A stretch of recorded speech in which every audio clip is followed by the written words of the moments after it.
Kant's Critical Philosophy by Gilles Deleuze.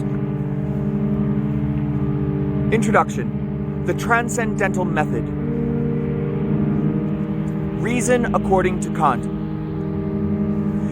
Kant defines philosophy as, quote, the science of the relation of all knowledge to the essential ends of human reason, close quote, or as, quote, the love which the reasonable being has for the supreme ends of human reason, close quote. The supreme ends of reason form the system of culture. In these definitions, we can already identify a struggle on two fronts, against empiricism and against dogmatic rationalism. In the case of empiricism, reason is not, strictly speaking, a faculty of ends. These are referred back to a basic affectivity, to a, quote, nature capable of positing them. Reason's defining characteristic is rather a particular way of realizing the ends shared by man and animals. Reason is the faculty of organizing indirect, oblique means. Culture is trick, calculation, detour. No doubt the original means react on the ends and transform them. But in the last analysis, the ends are always those of nature. Against empiricism, Kant affirms that there are ends proper to culture, ends proper to reason. Indeed, only the cultural ends of reason can be described as absolutely final. Quote, the final end is not an end which nature would be competent to realize or produce in terms of its idea, because it is one that is unconditioned, close quote. Kant puts forward three kinds of argument here. Argument from value. If reason were of use only to achieve the ends of nature, it is difficult to see how its value would be superior to simple animality. Given that it exists, there is no doubt that it must have a natural utility and use. But it exists only in relation to a higher utility from which it draws its value, close bracket. Argument from the absurd. If nature wanted, if nature had wanted to achieve its own ends in a being endowed with reason, it would have been mistaken to rely on the reasonable in him rather than on instinct, both for means and end, close bracket. Argument from conflict. If reason were merely a faculty of means, it is difficult to see how two sorts of ends could be opposed in man, as both animal and moral species. For example, I stop being a child from nature's point of view when I become able to have children, but from culture's perspective, I am still a child, since I have no job and still have a lot to learn, close bracket. Rationalism, for its part, indeed recognizes that a rational being pursues strictly rational ends. But here, what reason recognizes as an end is still something external and superior to it, a being, a good, or a value, taken as a rule of will.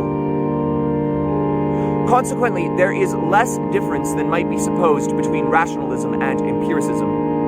An end is a representation which determines the will.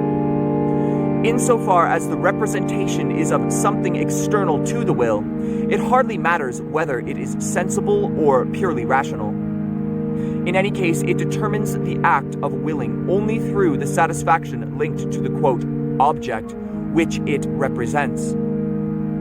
For either a sensible or a rational representation, quote, the feeling of pleasure, by virtue of which they constitute the determining ground of the will, is always the same.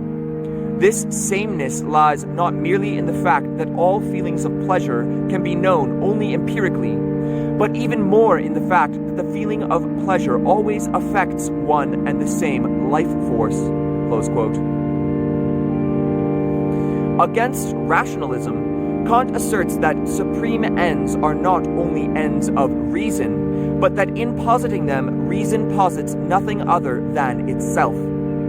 In the ends of reason, it is reason which takes itself as its own end. Thus, there are interests of reason, but reason turns out to be the only judge of its own interests. The ends or interests of reason cannot be judged in terms of experience or of any other authority outside or above reason. Kant casts doubt on all such empirical decisions and theological tribunals. Quote, all the concepts, nay, all the questions which pure reason presents to us have their source not in experience, but exclusively in reason itself. Since reason is the sole begetter of these ideas, it is under obligation to give an account of their validity or of their illusory dialectical nature. Close quote. An imminent critique, reason as the judge of reason, is the essential principle of the so-called transcendental method. This method sets out to determine 1. The true nature of reason's interests or ends. 2. The means of realizing these interests.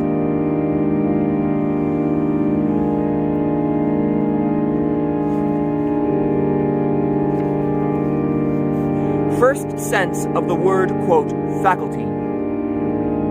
Every representation is related to something other than itself, but both to an object and to a subject. We can distinguish as many faculties of mind as there are types of relations. In the first place, a representation can be related to the object from the standpoint of its agreement to or conformity with it. This case, the simplest, defines the faculty of knowledge. Secondly, the representation may enter into a causal relationship with its object. This is the faculty of desire. Quote, the faculty which, by virtue of its representations, becomes the cause of the reality of the objects of these representations, close quote. Bracket, we may object that there are impossible desires, but, in this example, a causal relationship is still implied in the representation as such, although it comes up against another causality which contradicts it. The example of superstition shows that even consciousness of our own impotence, quote, cannot put a brake on our efforts, close bracket. Finally, the representation is related to the subject, insofar as it affects the subject by intensifying or weakening its vital force. This third relationship defines the faculty of the feeling of pleasure and pain. There is perhaps no pleasure without desire, no desire without pleasure, no pleasure or desire without knowledge, etc. But this is beside the point. It is not a matter of knowing the actual combinations. It is a matter of knowing whether each of these faculties, on the basis of the principle in terms of which it is defined, is capable of a higher form. We may say that a faculty has a higher form when it finds in itself the law of its own exercise. Bracket, even if this law gives rise to a necessary relationship with one of the other faculties. Close bracket. In its higher form, a faculty is thus autonomous. The critique of pure reason begins by asking, quote, is there a higher faculty of knowledge? The critique of practical reason, quote, is there a higher faculty of desire? And the critique of judgment, quote, is there a higher form of pleasure and pain? Bracket, for a long time, Kant did not believe in this last possibility.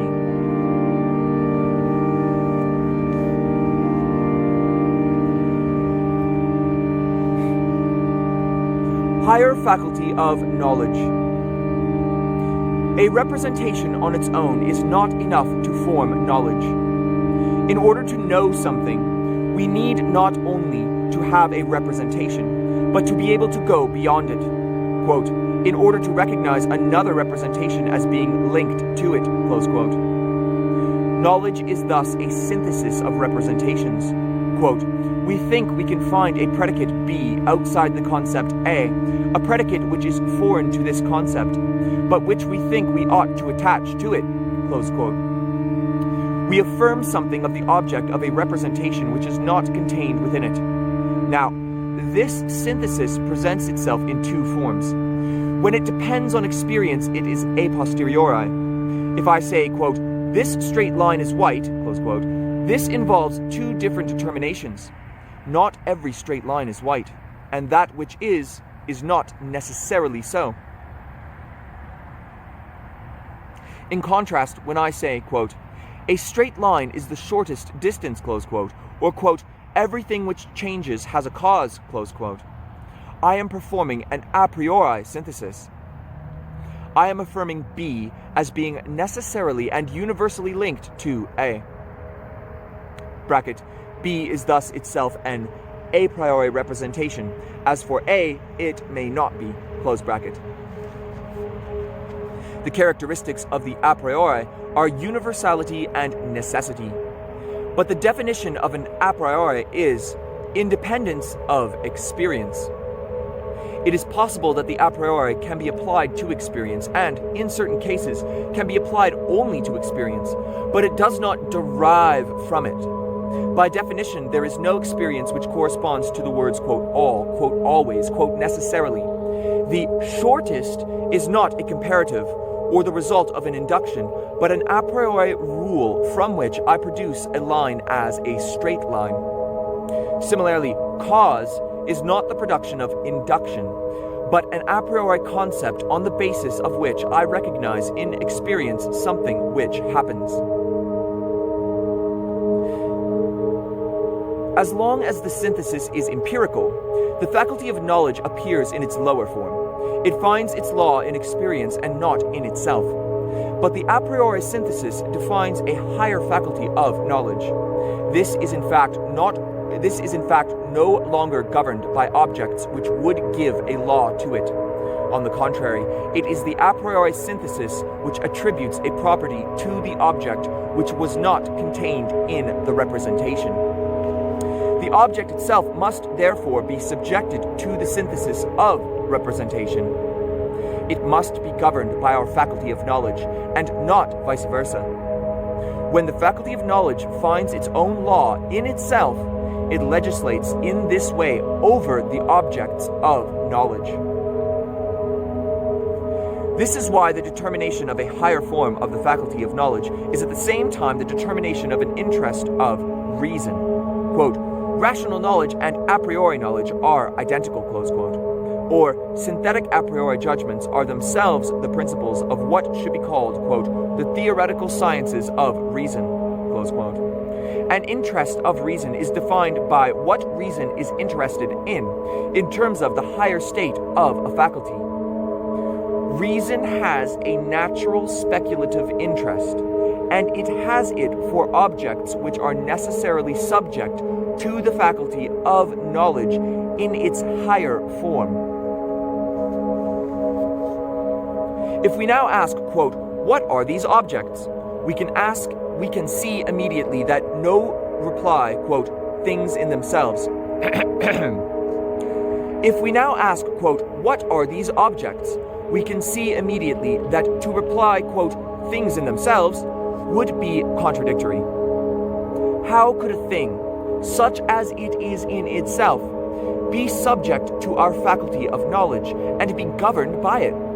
In principle, this can only happen to objects as they appear, that is to say, to, quote, phenomena. Bracket, so, in the Critique of Pure Reason, while a priori synthesis is independent of experience, it applies only to the objects of experience, close bracket.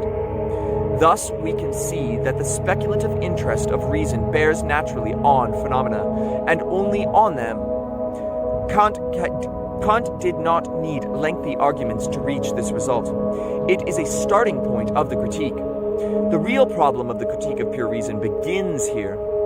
If there were only the speculative interest, it would be very doubtful whether reason would even consider things in themselves.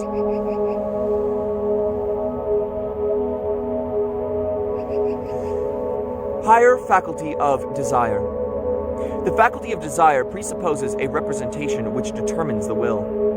But, this time, can it be sufficient to invoke the existence of a priori representations for the synthesis of the will and of the representation to be itself a priori? The problem here is really quite different. Even when a representation is a priori, it determines the will through the medium of a pleasure linked to the object which it represents. The synthesis thus remains empirical or a posteriori. The will is determined, quote, pathologically. The faculty of desire remains in a lower state. In order for the latter to attain its higher form, the representation must cease to be a representation of an object, even an a priori one. It must be the representation of a pure form. Quote, if all material of a law, i.e. every object of the will considered as a ground of its determination, is abstracted from it, nothing remains except the mere form of giving universal law. Close quote. The faculty of desire is thus a higher faculty, and the practical synthesis which corresponds to it is a priori when the will is no longer determined by pleasure, but by the simple form of law. Then the faculty of desire no longer finds its law outside itself, in content or in an object, but in itself. It is said to be autonomous. In the moral law, it is reason by itself, without the intermediary of a feeling of pleasure or pain, which determines the will. There is thus an interest of reason corresponding to the higher faculty of desire, a practical interest, which is distinct from both empirical interest and speculative interest. Kant constantly emphasizes the fact that practical reason is profoundly, quote, interested. We can thus sense that the critique of practical reason will develop in parallel with the critique of pure reason. It is concerned primarily with knowing what the nature of this interest is and what it bears upon. That is to say, once the faculty of desire finds its own law in itself, what does this legislation bear on? Which objects find themselves subject to the practical synthesis? Despite the parallelism of the questions, however, the reply here will be far more complex. We will therefore consider this reply, quote, moreover, we will not undertake an examination of the question of a higher form of pleasure and pain, as the sense of this question itself presupposes the other two critiques, close bracket. We need only draw attention to an essential thesis of the critical philosophy in general. There are interests of reason which differ in nature. These interests form an organic and hierarchical system, which is that of the ends of a rational being. All that matters to the rationalists is the speculative interest. In their view, practical interests are merely derived from this. But this inflation of the speculative interest has two unfortunate consequences. The real ends of speculation are misunderstood, but, more importantly, reason is restricted to only one of its interests. Under the pretext of developing the speculative interest, reason's deeper interests are mutilated. The idea of a systematic plurality, and a hierarchy, of interests, in accordance with the first sense of the word, quote, faculty, dominates the Kantian method. This idea is a true principle of a system of ends.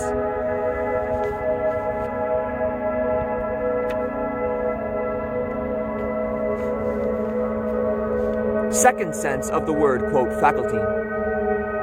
In the first sense, quote, faculty refers to the different relationships of a representation in general, but in a second sense, quote, faculty denotes a specific source of representations. Thus, there are as many faculties as there are kinds of representations. The simplest list, from the point of view of knowledge, is the following. 1.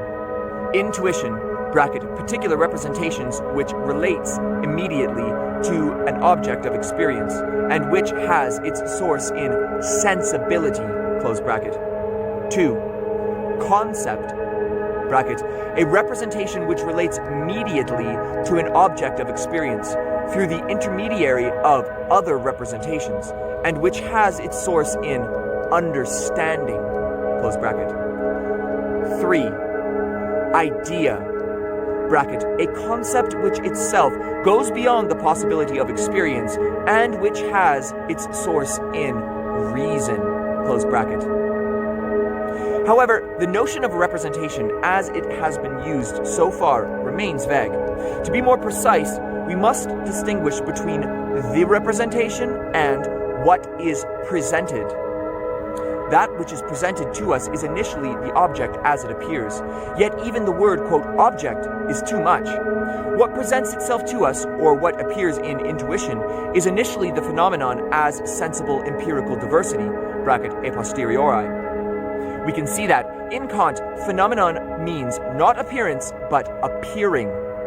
The phenomenon appears in space and time. Space and time are for us the forms of all possible appearing, the pure forms of our intuition or our sensibility. As such, they are in turn presentations. This time, a priori, presentations. What presents itself is thus not only empirical phenomenal diversity in space and time, but the pure a priori diversity of space and time themselves. Pure intuition, bracket, space and time, is the only thing which sensibility presents a priori. Strictly speaking, intuition, even if it is a priori, is not a representation, nor is sensibility a source of representations. The important thing in representation is the prefix, representation, implies an active taking up of that which is presented.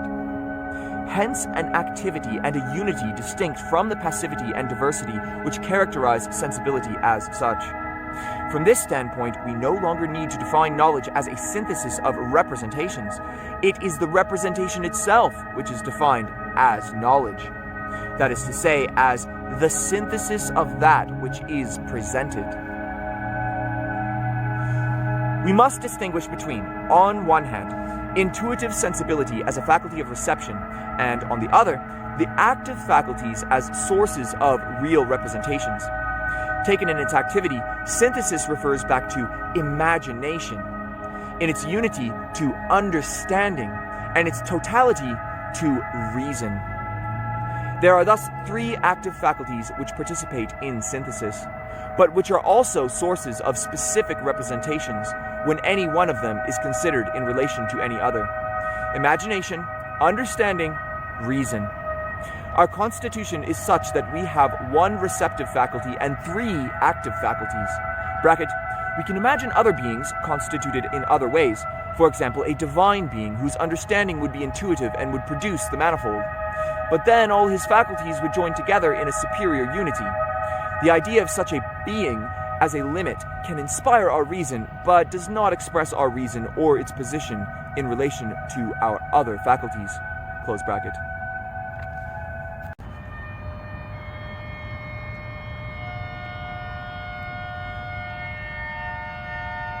Relation between the two senses of the word, quote, faculty. Let us consider a faculty in its first sense. In its highest form, it is autonomous and legislative. It legislates over objects which are subject to it. An interest of reason corresponds to it. The first question of the critique in general was therefore, quote, what are these higher forms? What are these interests? And to what do they relate? Close quote. But a second question arises. How does an interest of reason realize itself? Close quote. That is to say, what assures the subjection of objects? How are they subjected? What is really legislating in a given faculty? Is it imagination, understanding, or reason? We can see that once a faculty in the first sense of the word has been defined so that an interest of reason corresponds to it, we still have to look for a faculty in the second sense, capable of realizing this interest, or of supporting the legislative task. In other words, there is no guarantee that reason itself undertakes to realize its own interest.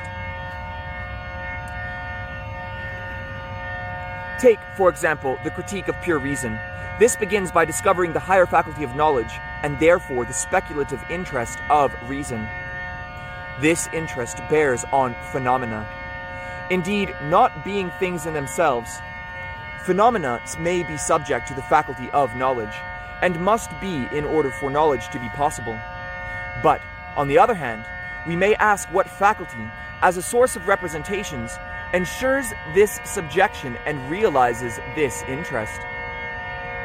What faculty, bracket in the second sense, legislates in the faculty of knowledge itself? Kant's famous reply is that only understanding legislates in the faculty of knowledge, or in the speculative interest of reason. Thus, reason does not look after its own interest. Quote, pure reason abandons everything to understanding, close quote. The reply will evidently not be identical for each critique. So, in the higher faculty of desire, thus in the practical interest of reason, it is reason itself which legislates, and does not leave the business of realizing its own interest to another. The second question of the critique in general involves yet another aspect. A legislative faculty, as a source of representations, does not suppress all use of the other faculties. When understanding legislates in the interest of knowledge, imagination and reason still retain an entirely original role, but in conformity with tasks determined by the understanding.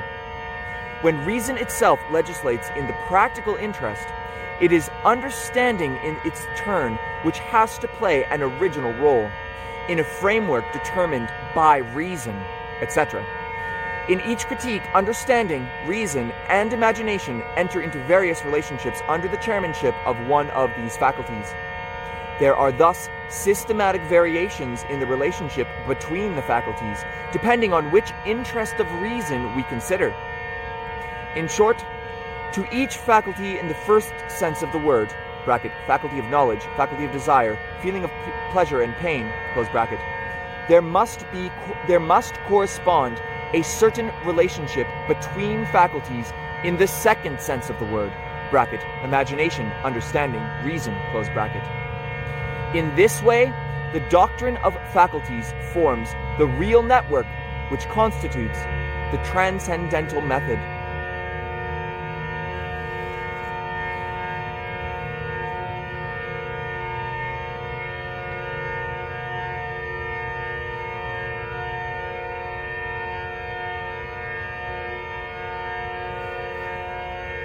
Oh, that was fun.